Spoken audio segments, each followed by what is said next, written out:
Hi, it's Patrice. So, I want to talk about something that dawned on me. I probably have spoken about this a little bit before, but I got to really thinking. So, someone was talking to me about a situation in her with her parents, and one parent is extremely like toxic and just negative and draining to be around, and the other parent is wonderful to be around. And so the person was saying, you know, it's this one parent. If they were out of the picture, everything would be wonderful. It's this one person that just messes up everything, and they're the cause of all kinds of just pain and turmoil that just is completely unnecessary. And I was thinking about it, and I was like, yeah.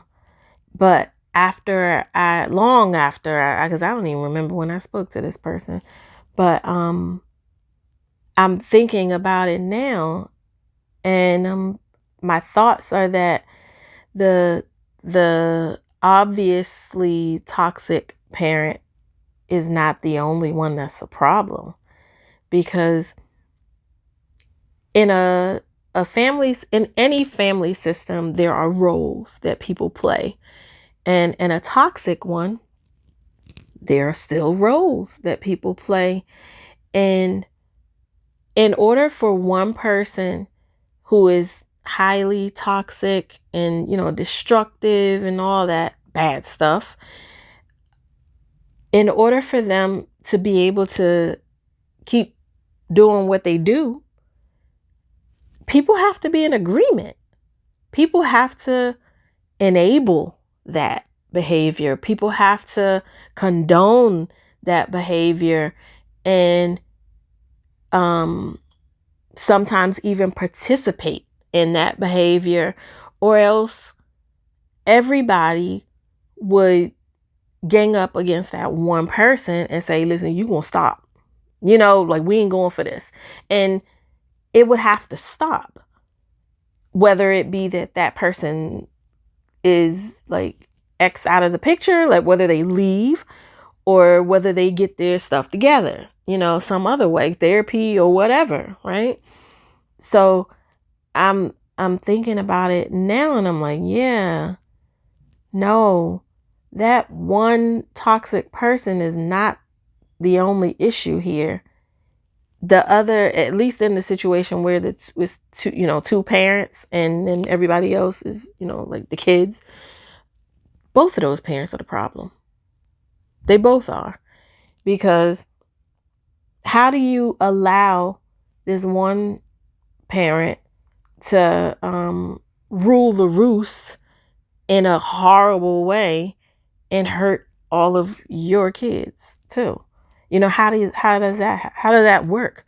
How, like, you literally have to turn a blind eye. You have to There's so much that's going on that points to a problem in you, you know? So it's not just the one parent. It's not. It just isn't. And so that really, thinking about that, and then yeah, just thinking about the different roles different people play, and how people, somebody will say something really off, and and everybody will just kind of be quiet. And it's just like, oh, especially in the Black community, oh, that's just so and so. That's just so and so. Don't pay him no mind. That's enabling, because no, so and so need to be held accountable and responsible for their behavior. Ain't no just, oh, that's how they are and we just let it slide.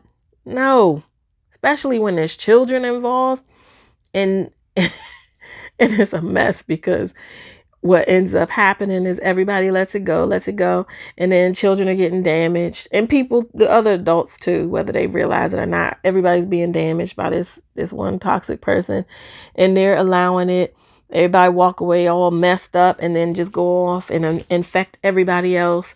And then, future generations get infected because you typically do what was done to you and without even thinking. And sometimes when you're thinking and you're trying to do something different with your own children, you'll very easily revert back to what was done to you because that's all you know. And 9 times out of 10, you normalized it. And it's a mess. And so then we have like the situation, like I'm thinking about my little boy now, my the tiny one, Jonathan. Jonathan is 2. He's in a stage of like screaming to the top of his lungs, like, death is nigh. And and it could be anything that happens. And what happens that makes him so upset, I realize now, and I wrote about it. Yeah, I wrote about it yesterday, and I scheduled the blog post to come out, I don't know, tomorrow probably. But anyway, I was thinking that what happens to make this little boy so upset is irrelevant because his feelings are valid. His feelings are feelings and they are very real. It doesn't matter if it's that the battery on his Kindle died and he's upset, and it's, you can't reason with a 2-year-old, but so much. You can reason with them very little, actually. And so it becomes a thing of like for my husband, it gets to a point where, he's had whatever kind of day he's had at work. He comes home and my son starts screaming about whatever. And my husband is annoyed and it's like, man, like, he's like, just like go somewhere with that. Go somewhere, like go upstairs, go somewhere else and go ahead and cry. If you have to cry, go cry, but go somewhere else. Well, I'm telling my husband, I'm like, one, we have to learn somehow to not take our child's emotions like take it on as if like it's something against us, like like, like it's not I don't know, like we take stuff on, like as parents, you take offense, like the child is upset and it's like, you don't have nothing to be upset about, you don't even have, like, you don't have bills, you don't have blah blah blah. What? Like, so their feelings, every feeling they have is invalid because they don't have the issues you have. They're not going to have those issues because they're children, like, so it's like crazy the way adults think about stuff like this. But, so I'm thinking about how we can help my son. And one thing, my oldest daughter and I are really, right now, we're the only 2 that are really, committed and pretty good about helping him, because one thing with little people like that is you can distract them so easily a lot of the time. Not all, but a lot of the time. So sometimes, he'll start up and he's wailing and we're like, oh, Johnny, look, a butterfly. He's like, oh, where? And we got him and we can go, do something else from there. But it's just, I don't know. I guess that's what it's about at this point, distraction, because to get mad at him and to pop him, to send him away, what else would you do? Yell at him, I guess, is to like injure him further. He has a need. He's 2, so he talks funny. We don't know what he's saying half the time. We have no idea what that little baby's saying. So that has to be frustrating, to be around all these people and to express your needs, because whatever he's saying, he says it the exact same way every time. So he's saying something, but we don't know what he's saying. So one, that has to be frustrating too. Nobody gets you. Nobody understands what you're saying. You have a need. You're frustrated about something that, nothing can be done about it. Like the Kindle, needing to be recharged. You got to wait, so That's hard, and I get that, because guess what? As an adult, if I run into a situation like that, I'm upset too. I mean, it's a frustration, but I understand that, okay, this is what I have to do. He doesn't have those capabilities yet. He's 2.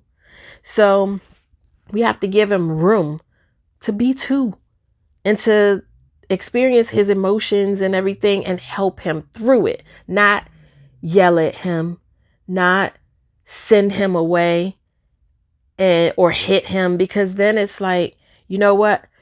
You and your emotions are a problem, son. You're a problem. Your emotions are a problem, and something is wrong with you. And I don't want to deal with you when you feel like that and you like display your emotions. I don't want to deal with you. So I'm going to send you away, and I might pop you first and yell at you too.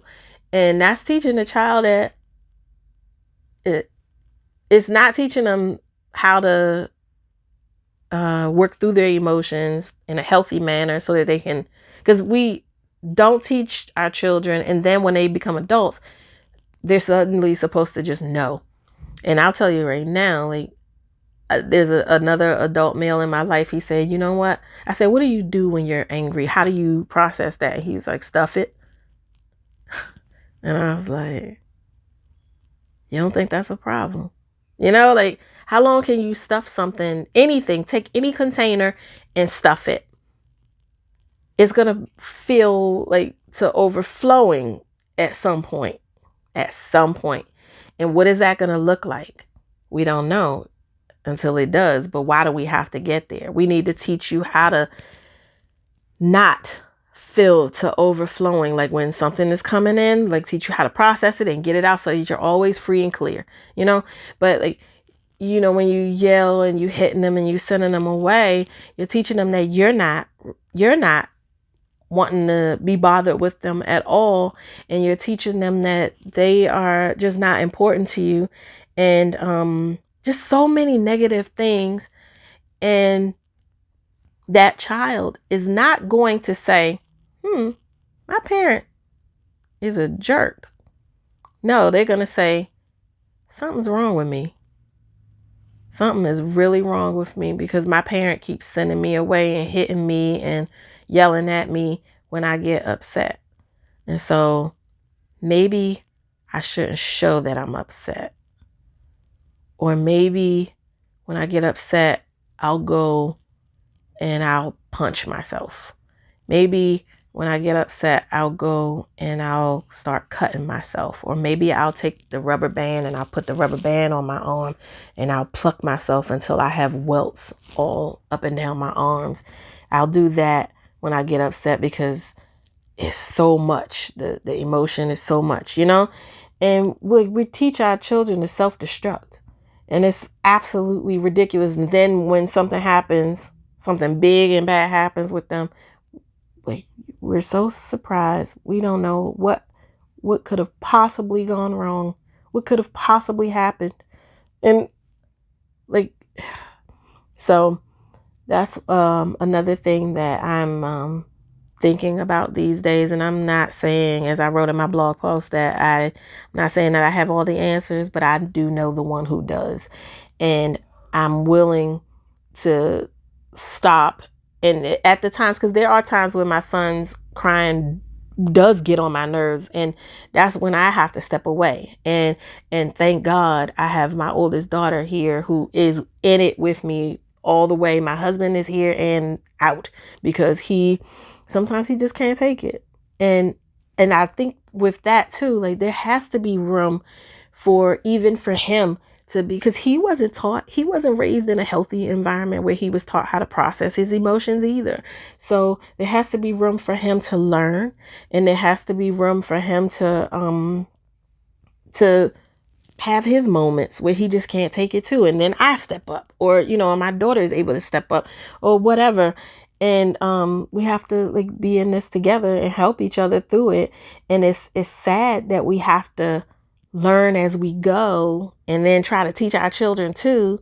But that's where we are. And it's crazy stuff. I think about a lot of stuff like this all the time. So I will end the video here. And if you want to keep following me, like I said in another video, I do blog. PatriceLondon.blog actually is my blog site. And I'm on Facebook, Patrice London. So